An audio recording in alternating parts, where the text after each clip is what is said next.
Good evening. Thanks a lot for staying with us here at CNN News 18. You're watching Plain Speak. I'm Ridhima Bhatnagar. Yesterday, it was expunged words. Today, it's a Dharna circular. The opposition is up in arms against a circular which states that demonstrations, dharnas, strikes, fasts and religious ceremonies can't be conducted in the parliament. Now, the criticism against the government is that the government is trying to muzzle voices, trying to stifle voices of criticism. Like yesterday, the Lok Sabha Speaker Om Birla clarified that lists like these are brought out every year.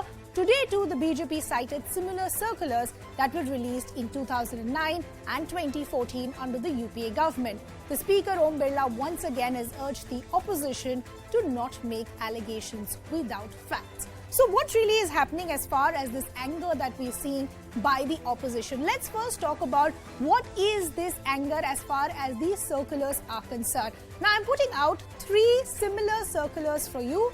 One dates back to 2009, one dates back to 2014, and one is the current one of 2022. Now, which were the governments in 2009 and 2014 and 2022? Similar language that has been used in all these circulars, which essentially means that this is a practice that has been adopted in the past as well. So what is the anger by the opposition today about? And remember, this is not just today. Even yesterday, as we pointed out, it was anger against a list of expunged words. But again, the similar argument was made that this is not a list that is actually new. So let's break down all those details for you of what really has happened in the last 48 hours. What was the opposition's anger yesterday and what are we seeing today? July 14th, that was yesterday.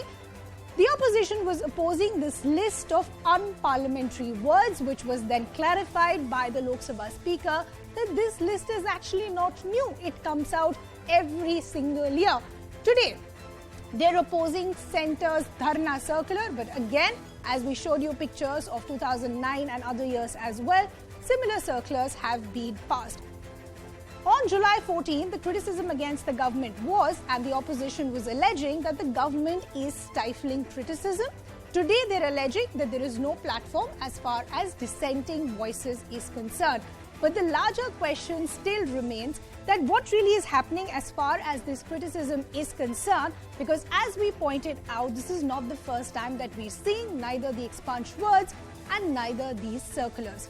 So is the opposition fury just for the sake of it? And the larger issue is, are these the issues that the opposition should be focusing on?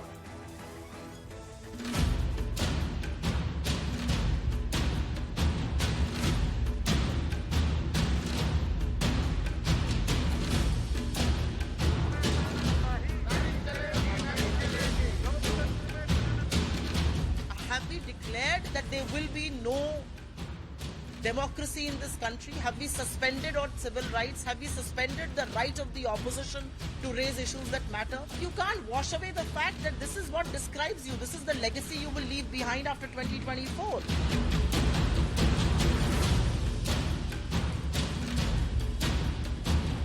The order that has been issued is an order that is regularly issued by the ruling dispensation whenever there is a parliament session that takes place.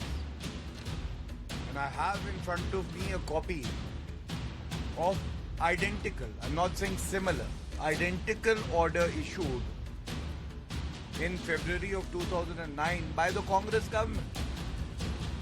Is this not hypocrisy? ये एक प्रक्रिया है और ये प्रक्रिया लंबे समय तक चल रही है और आप सबको जानकारी है कि 2009 से ये प्रक्रिया चल रही है, उसके पहले भी प्रक्रिया चल रही थी।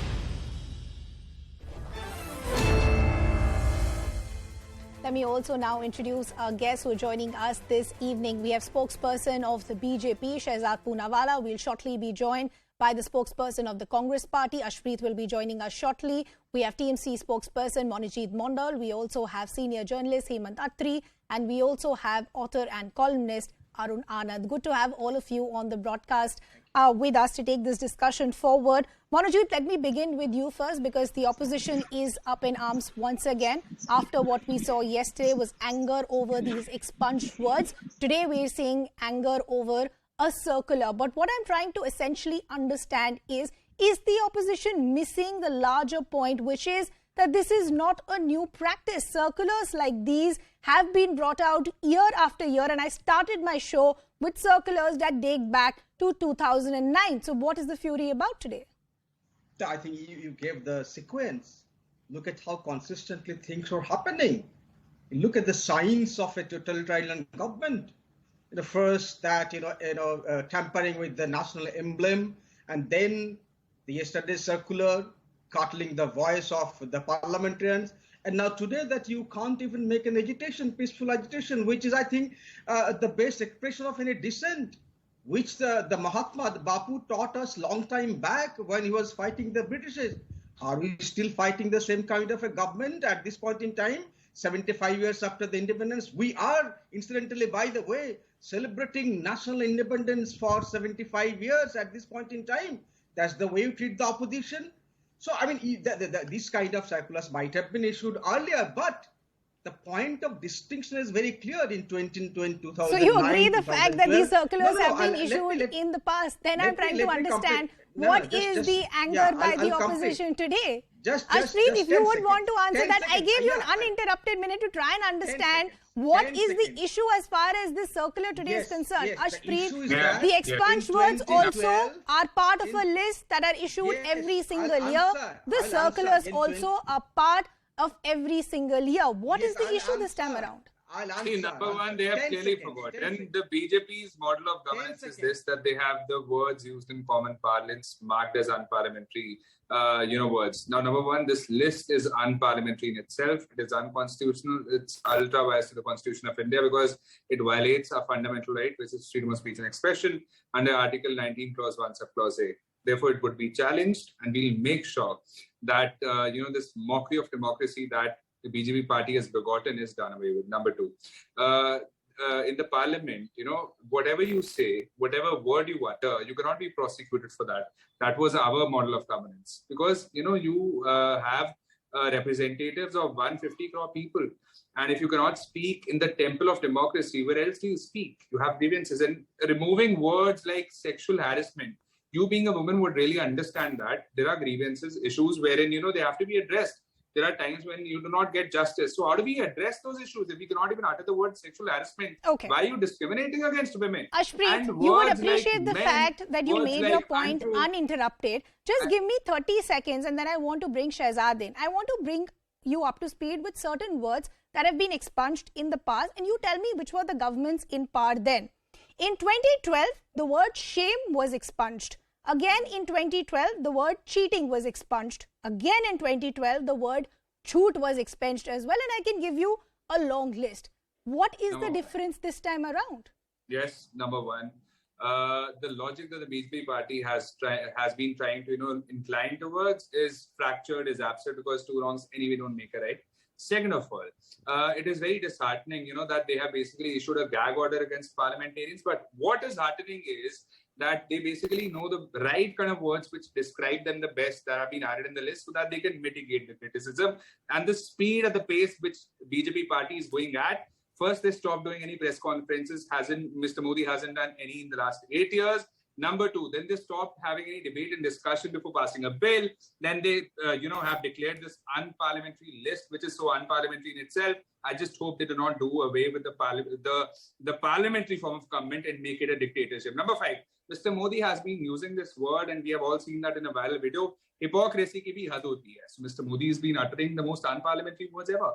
And number six, but today the same question is being asked to the opposition also, no? That isn't there a sense of hypocrisy if you're blaming the government, if these lists and words have been brought out every single year in the past as well? But let me bring in Shehzad also. Shehzad, it's not just about the words, the lists or the circular. The larger sentiment today across opposition parties is that this is a government that is not open to criticism at all. They're trying to stifle every possible voice of dissent.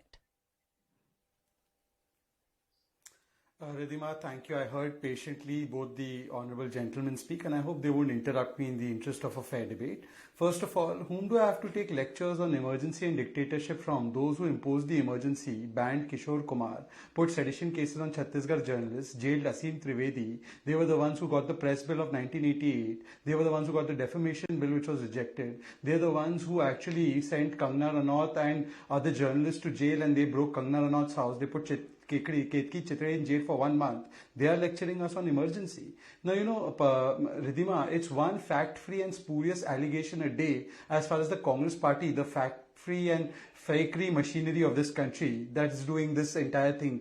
First, you had the national emblem.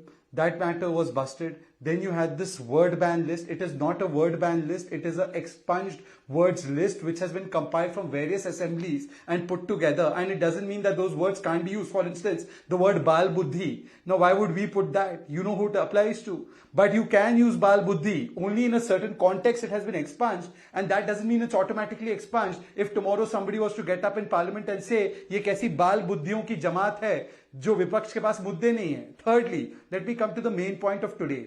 The circular that has been tweeted by Jairam Ramesh, and I consider Jairam Ramesh to be a mature parliamentarian. I have worked with him. I have regard for him, and I myself worked in parliament as an OSD to the Minister of Parliamentary Affairs.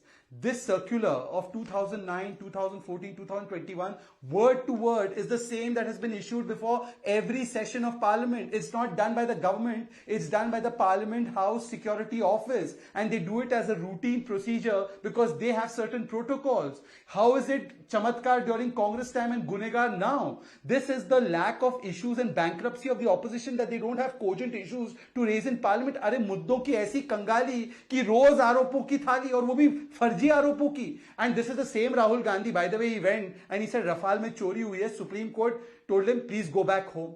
They are the ones who spread fake news on vaccines. They spread fake news on surgical strikes, on Balakot, on Pulwama, and they also went back on issues like GST, which they pushed forward to. So, this has become opposition for the sake of opposition. This has become preaching of the scriptures by the Satan as far as emergency and dictatorship is concerned. And finally, please tell me, these are 29 exact same letters, words, used in the circular in 2009 as has been used today. Was that dictatorship, or is it after 2014 or 2022 that's become dictatorship? I know you want 29 to words in that circular, 29 words here. The BJP does not want this word to be used against them, which is Jumla GV. Now, what do we call 15 lakh rupees, which were to be given to us? What do we say? Right now. About the farmers' income that had to be doubled by 2022. What do we say about the diesel petrol prices, which had to be decreased? What do we say about all the misery that you brought upon? You haven't delivered one topic. So how do we not, describe you? And let me tell you one more thing, Shehzad. The BJP party would also feel incomplete when all these words are not going to be used against you because they describe you the best, and you haven't been able to explain one thing. Why do you not want women and their miseries to be, brought to end and brought to justice? Because sexual harassment is a very important issue. How else do we talk about that? Somebody has been sexually harassed. But that's exactly the point that's being made, that there's a difference between banned and there's a difference between expunged. The context in which these words are being used, that needs to be understood. I think there is a lack of understanding as far as this entire issue. May I complete? BJP party from the last 70-80 years has been using these words itself. And now they have done another thing. They don't want any more protests to happen. Religious ceremonies have also been banned from happening outside the parliament. Now, please tell me, Shehzad, what problem does the BJP have with Puja and Path happening outside the parliament? Because whenever there's an inauguration that happens, we do, light a lamp. And there are religious ceremonies that happen all the time. What problem did you have that you wanted to cater to? And number 4, the BJP part. In the interest of the people being able to hear me, we can speak one at a time. If you would allow me to comment. Article 19 clause 1 subclause. Ridhima, I don't want to make this a slanging match. People appreciate me to articulate things in a cogent manner. Please give me an opportunity to comment. The world's largest democracy does not allow its parliamentarians to speak. Ridhima, and what please examples let me were come you in. I giving? request you. I can't speak over anybody. This is not my style of debate. Ridhima, I request you to allow me to comment. Do you realize by doing this, you are basically curbing freedom of speech and expression? Ridhima, you have to bring me in. I'm not going to make it a two-way slanging match. This is far too important an issue. Please allow me the space to speak. See, the government is constituted of humans, not God. You Shehzad, make come in mistakes, quickly and then I have to go to the criticize. other guest as well. Can you Shehzad, quickly. Please not all the subject me parties to have this. criticism back in the day. You're no different. Okay, You also Ashpreet, make you mistakes made and your you point. also Shehzad, have quickly, I have to go to the other guests who've been criticism. patiently waiting as well. Ridhima, please let me tell you that I do not engage in speaking over somebody, and that's why people. Go ahead, Ridhima, Shehzad, finish your point. The kind of culture that Ridhima, my party and my parivar both have given me a culture to hear somebody out and then speak, and therefore I don't indulge in a two-way cockfight. I will make my point with respect and the audiences can hear it. So let me make a few points in 30 seconds. The point I'm trying to make is, first of all, Harshpreet, the population of India in the last segment you said was 150 crores, it's 140 crores, it's not 150 crores. These fact-free arguments, sexual harassment has not been banned. There is no ban on any word. Sexual harassment actually is part of a name of a law, so it can't be banned. But yes, if you say that the armed forces went and sexually harassed the Prime Minister, maybe that would be expunged. But that's not the point. The point is there is no Dharna ban either. If that is a Dharna ban, then you haven't said it in your own circular. Was that a Dharna ban and a ban on religious ceremonies? And finally, please, once again, can I please complete, Ridhima? Ridhima, can I please complete your point, Shehzad? I have to go to the other guests. I request you, Ridhima. Please finish your point. I understand, but I don't need to be interrupted. I don't interrupt. You do that all the time. And Ridhima, finally, all of these words that have been used to describe us have been used in 5 state elections by Harshpreet and his leader Rahul Gandhi. What came out of it? Please go ahead, use them in parliament, use them outside parliament, use them on TV, use them on social media. Okay. The fact is nobody buys those arguments. Okay. And please talk about the emergency. We've heard from both the spokespersons. Let me get in the other guests who've been patiently waiting, Hemant and Arun. Hemant, let me bring you in first.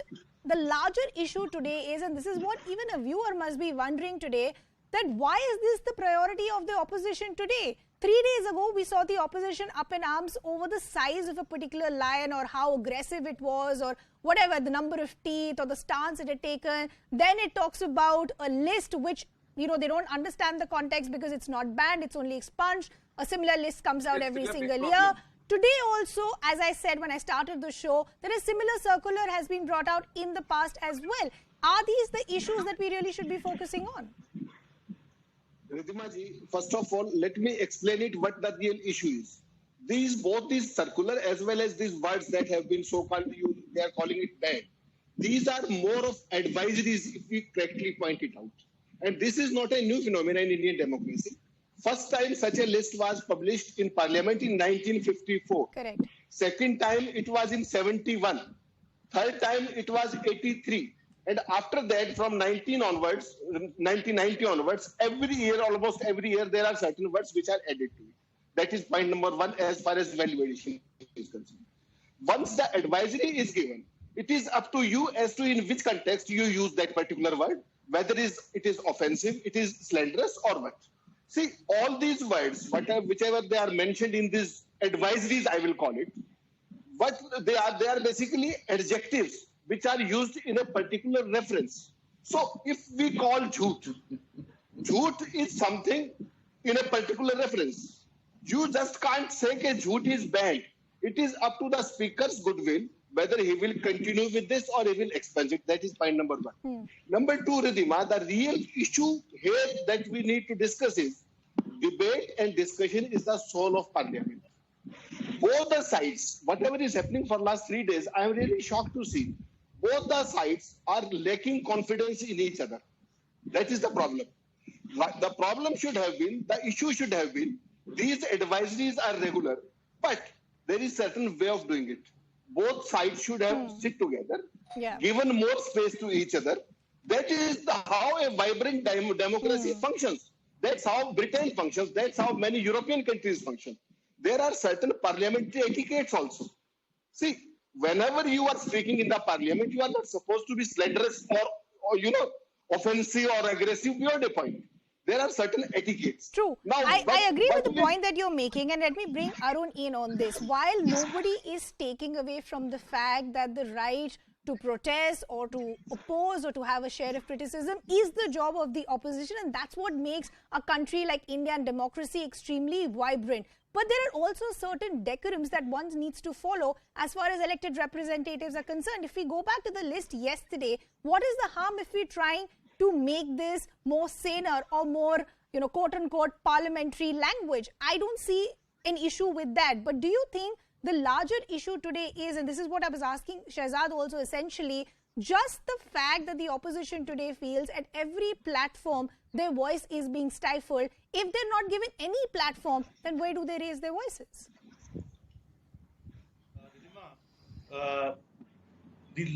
The first point which I want to make is, and it's a humble, opinion from a common citizen, you can say, that the larger problem is not what you have mentioned. That is a problem. But I think even the larger problem, which I have seen over the last 3-4 days, and which has been, and is cutting across party lines, that people, when an issue comes up, they just Google it. And because the Google stops at 2009, in terms of giving you information up to 2009 on this issue, the protest issue, the Dharna issue, so you only talk about that.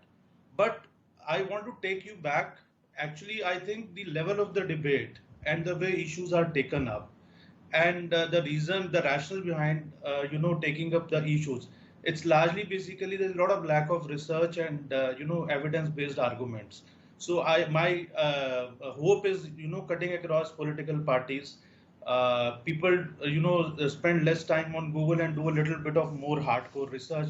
And I want to bring in one quick point. This whole episode started not in 2009 in terms of banning dharnas, or in 1964, the CPM MP A.K. Gopalan, he sought permission to hold a one-day hunger strike in the lobby of Parliament to protest food shortage in his home state, Kerala. However, the Speaker of the House ruled, and I'm quoting from that, the lobbies or any part of this Parliament is not intended for any such demonstrations, strikes or fasts. Earlier also, I had not allowed it at any time, and this time also, I cannot permit that. The same incident happened in 1972 when a member of Parliament from Bihar tried to do the same thing. Now, last thing which I want to say is, leave apart, what has been published in the parliamentary book bulletins. There is a book published by the Lok Sabha Secretariat, Directions by the Speaker under the Rules of Procedure and Conduct of Business in Lok Sabha. If you go to rule number 124A, it categorically states that dharnas, demonstrations, all this cannot be allowed. Okay. This is I take the larger issue that you were making, and let me bring Monojit in on this. Monojit, this is where the criticism is coming in today, that the opposition just sees a headline and they start opposing about it without delving deep into what the fact is and whether it has been used in the past or not. The other big issue is that everything today is seen as anti-Modi, that we need to raise a voice against Modi. But you need to understand that circulars like these, they're actually coming from the parliament. So are we not understanding the distinction between the legislative, executive and judiciary? You did not allow me to make my point. The issue is not just a circular or expunging certain words. It's a larger issue of how the government has been functioning for the last 7-8 years. Look at the government arms, IT, ED, CBI, all have been used to crush the opposition. Opposition MLAs are being bought to, break government. These are the larger issues. I mean, you are not allowing us to function properly. I mean, look at how many opposition leaders are being, their voice is being muzzled, how they are being jailed. Do you mean to say that all the BJP members are purged of everything, every criminality? And if you talk about, sanctimony of the parliament and, all the purity of parliament, first purge of the criminals. This country doesn't need the criminals, and most of the criminals are there from the BJP, 33% of them, including a terrorist. What are you talking about? What are you lecturing about? It's about, what should I say, purifying the parliament, purging off all those bad elements, first purge of the criminals. Most of them come from you, sir. Out of 303, at least 100 of them are having criminal records with serious crimes, including terrorism. So, I mean, let's not talk about all these things. The bigger picture is that this government is panic-stricken. I mean, you can't criticize the government. Yes, earlier it might have happened. But at that point of time, a journalist would be put behind bars for saying something against the government. At that point of time, journalists would be stripped off inside a police station. Okay. Right? At least for So criticizing Shehzad, the government, not for the enabling allegation government. against What the are you talking government about? is, as I said, that there is one trust deficit, that no platform is going to be given for the opposition to raise their voices because this is a government that doesn't like criticism. The other is, even the platforms which are available, there is some sort of censure that takes place. So what is the option that is left as far as the opposition is concerned? The larger issue also against an allegation against the government is that the opposition is never taken into a healthy discussion to debate about these issues. Just a circular or a notice is brought in and then they just have to deal with it. Let me answer all those three questions. First of all, after 2nd of May, the High Court of Kolkata said that there was no rule of law, there was law of the ruler in terms of the post-poll violence massacre that took place, and that person is coming and lecturing us about free democracy. They've jailed journalists and people for sharing Facebook posts. So they are coming and lecturing us about stifling of voices. Secondly, let me come to your point about discussion. There is parliamentary rules, conventions and procedures. Yes, there is discussion when the agenda of the House has to be prepared. There's a business advisory committee. Before the parliament session convenes, there'll be an all-party meeting. But as far as the security office of the parliament is concerned, issuing a circular is not a job of all-party meeting. That has never been the case. If so, can they show me the instance in 2008 or 2009 that before you issue a circular about a security protocol, you have an all-party meeting? Is that the way parliament runs? And when parliament is offering a platform to articulate, what did they do in the parliamentary session? You remember CNN News 18 broke the story of how they were beating up marshals and pushing people inside parliament, and so many of them were suspended. In Maharashtra, they kicked out 12 of our MLAs for nothing that they did within the house, but in the secretariat building or some other office. And then the Supreme Court came hard on them and said that you are stifling the voice of democracy. Ulta chor kotwal ko date. And point is that you can't keep crying wolf that democracy khatam ho gaya, democracy khatam ho gaya. They have been lying straight out of their teeth. The fundamental question today is that no words have been banned, but they are saying it's a ban. No dharna has been banned, but they are saying it's a ban. These are security orders, circulars which you also issued. These are expunged list compilations that have been there forever. It doesn't mean you can't say a word. And please, Mamata Banerjee's party lecturing others on tolerance and on not being a dictator is like the devil preaching scriptures, with all due respect to Monojit Da. I think you Ashpreet, I will bring you in. Another allegation that's coming in from the BJP is, I'll let you respond, Ashpreet, but just hear me out. The allegation also coming in is that we've seen all Congress leaders be up in arms saying that this is against the ethos or what a democracy should be. Many are pointing fingers as to whether your own party offers a platform as far as democracy is concerned, considering the dissent that we've seen within your own party. So does Congress then have the moral high ground to talk about democracy? Of course, 100%. The very reason you are able to see that dissent, that difference in opinion, is because we allow that to happen. The BJP, just because the BJP party, doesn't let the difference in opinion come to forth, doesn't let problems come to forth, does not mean they don't have problems. They don't have dissent. It basically means they are brushing it under the carpet. They are suppressing it. We don't do that. Number two, as far as the words being expunged goes, why do we even have to expunge words like sexual harassment again? Why do you want this word to be expunged? If somebody has been sexually harassed, it ought to be mentioned. And if somebody is an illiterate, it ought to be mentioned. If somebody has been lying, if somebody has been coming up with jumlas, if somebody is corrupt, we will bring that up. And why do you want to expunge that? Simply because you want to defend yourself and you want to mitigate criticism. Number two, the speaker would have anyway decided, which word is to be expunged and which word is not to be expunged. And they're saying that, this is coming from the time of the Congress party. I am telling you on the basis of statistics, 70% of the words are new. The majority of the words that used to be there in our list at our time used to be the words, that were really unparliamentary. These words are of common parlance. Man, purush. These kind of words, I don't understand what the intention of the BJP is. The example, but Ashpreet, words like dishonest, dishonesty, these are again same words that me and you would use in our conversations in day-to-day language. I am not trying to attack you. I'm only trying to essentially understand that I would have appreciated if there was a real issue here, but it almost looks like that there is no real issue here. This is probably the biggest issue ever. We are talking about the temple of democracy where all the representatives of all the people of India come. and they talk about issues so that solutions can come forward. You know, what the world is saying, that today the BJP party has made a mockery of democracy. And that is a stain upon India because of the BJP government and because of their, you know, principles that we won't let any criticism happen no matter what happens. Last word, Shehzad, and then I really have to wrap this discussion. Final word, Shehzad. Number two, last point. My last point is that Ashpreet, I'm running out of time. Final word, Shehzad, and then I really have to wrap this discussion. At least complete. I've heard everybody patiently. Last point there. The party has you asked me to speak. Ridhima, can your PCR do the needful? The BJP party has protested outside the parliament for the maximum number of times. No other party would have protested for that many number of times. I'm not going to do this two-way thing. I was called upon to talk by Ridhima. If you don't want me to talk, I will let Shehzad have the final word. Okay, we've heard. Shehzad, final word. The BJP has blocked roads with sitting with cylinders. I am not going to indulge your PCR by doing a two-way. You've made the point. I'm not going to indulge your Ashpreet, you've made the point. This way, the viewer doesn't understand either. Shehzad, final word. I have to wrap after that. You know, I have been in this business far too long for your PCR to indulge me in a two-window and try to make me speak above him. You've called my name, I'll speak. The word Unparliamentary was actually expunged by the Rajasthan Assembly in 2021. It's been done by the Speaker of the Rajasthan Assembly. So is the Rajasthan Speaker working on the directives of the Modi government to silence the opposition?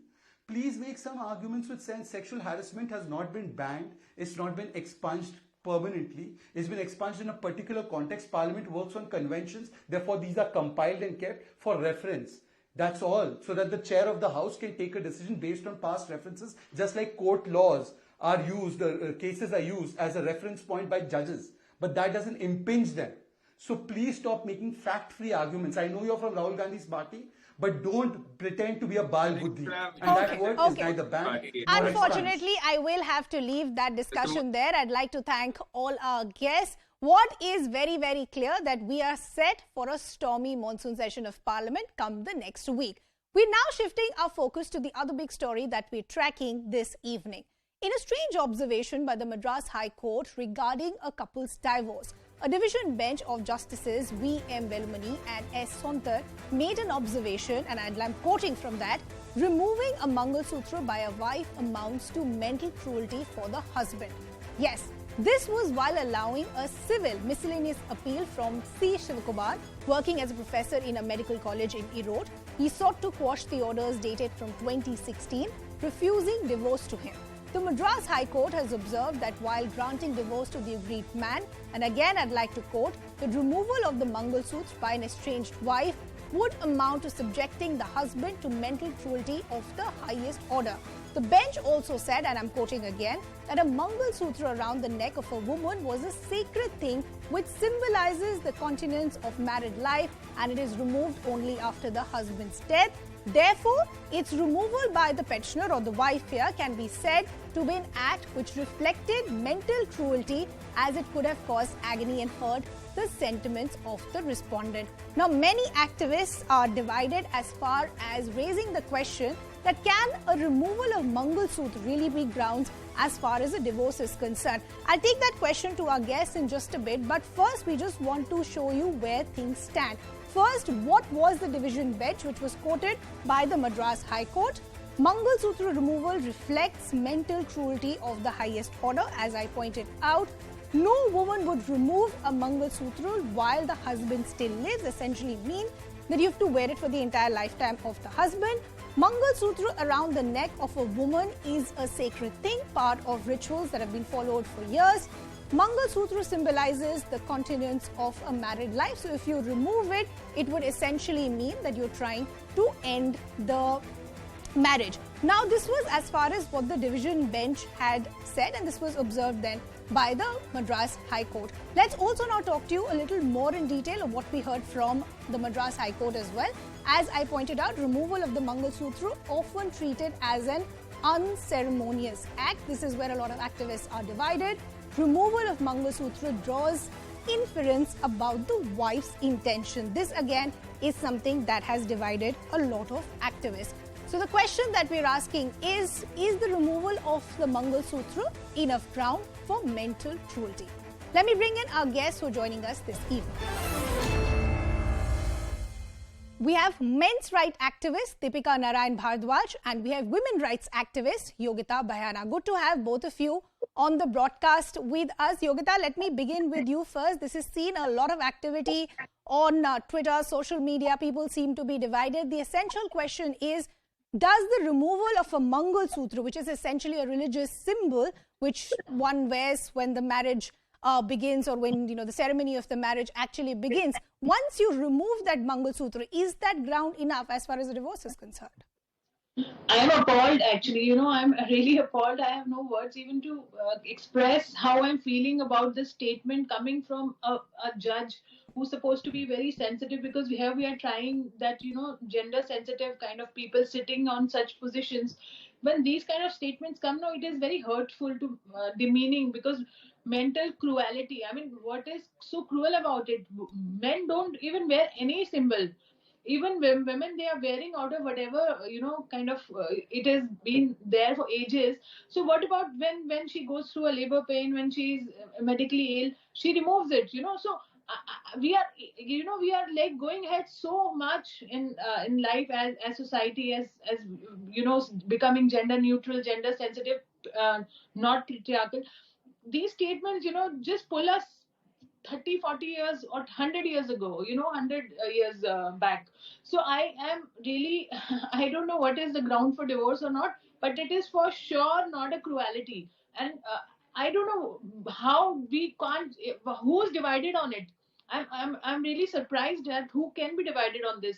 I think they really need to do introspection and also kind of, before making such statements, they have such a huge impact on our social fabric. Any which ways we are so regressive as a society, we really need to think that these people, because they are sitting on certain positions, should not get away by making such statements, and we really need to think twice, thrice or 100 times before making such bizarre statements or bizarre judgments, rather I would put it this way. This is really sad story. Deepika, let me bring you in. There was one part of this observation which really caught my attention and I'd like to read from it. The act of the respondent, which is the wife in this case, and removal of the Mangal Sutra points towards intentions about the party. So the question that I'm trying to understand is, does removal of a Mangal Sutra show any intention? Because there are a lot of women out there who don't even wear a Mangal Sutra.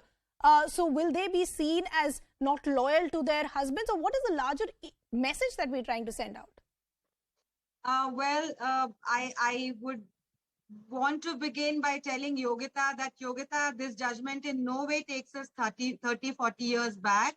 Headlines, usually catch attention of people, but let me take you through the background of the case, where since the beginning of your argument, you're asking whether this is a ground enough. No, this is not a ground enough, not otherwise, not in this case as well.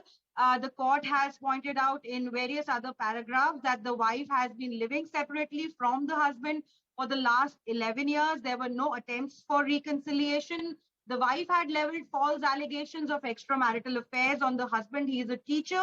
She connected his name with various teachers and students also, and she defamed him in front of all of those people. So the court has looked at entirety of the case, which usually happens in divorce cases. To just give you an example, there was a Madhya Pradesh High Court judge's comment that went viral a few days ago, where the judge said कि अगर पत्नी आपको पीटती है तो उसको प्रसाद की तरह ले लीजिए. So the point I'm trying to make is that it is sad and it's unfair as well that laws and judgments these days are dependent a lot on the background of the judge and what his worldview is. I personally see this judgment as a very personal view of this judge, who he has, gone ahead and mentioned it in the judgment as well. Very important point here to note is that the same Madras High Court judgment few years ago had categorically said it is not essential for a woman to, show the sanctity of marriage by wearing a Mangal Sutra, which clearly says that these are divergent personal point of views of judges who are adjudicating on the case. But the larger point is, just not wearing a Mangal Sutra is not enough ground for divorce. It is not the enough ground for mental cruelty to just go and ask for a divorce, and it is not taking the society or the country back 30, 40 years at all. Yogita, the larger issue that I also want to understand, and I partly agree with what Deepika is saying, which is that every case has a background and a personal history to it. We don't know what has transpired between the husband and the wife. And it would have been fine if it was just restricted to that.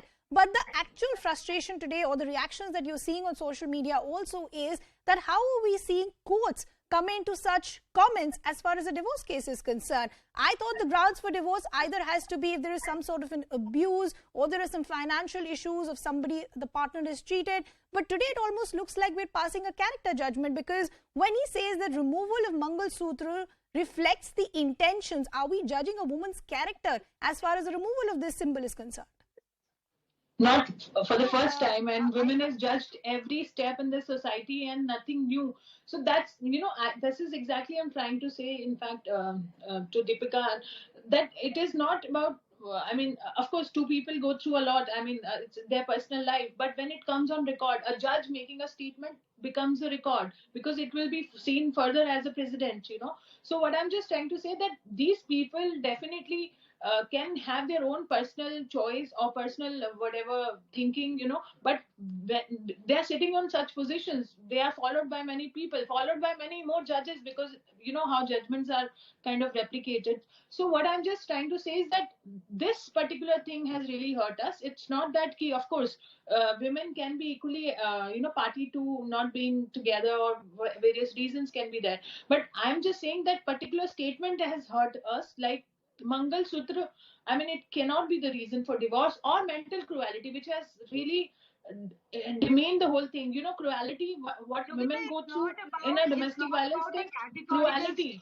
Here, Yogita, we are talking about grounds of divorce on mental cruelty. Mental cruelty is not something that you define, Yogita. Mental cruelty is assessed on various parameters, on what the petitioner has said. That these all things, now a woman can also file for grounds for divorce on grounds of mental cruelty, saying that the husband did not buy her a sari. Now it's the judge to This is bizarre. Not wearing a Mangal Sutra cannot be the cases like thing, that, Yogita, where a woman has taken the husband not buying her something as mental cruelty. Now it's on the judges to decide, and whatever the parameters were, or if the husband was completely negligent and not looking at it here, the intention was seen that the woman just threw away her Mangal Sutra. The intention was seen that it is, and in the society that we are talking about, there apparently the tradition is that it is removed only over the death of the husband.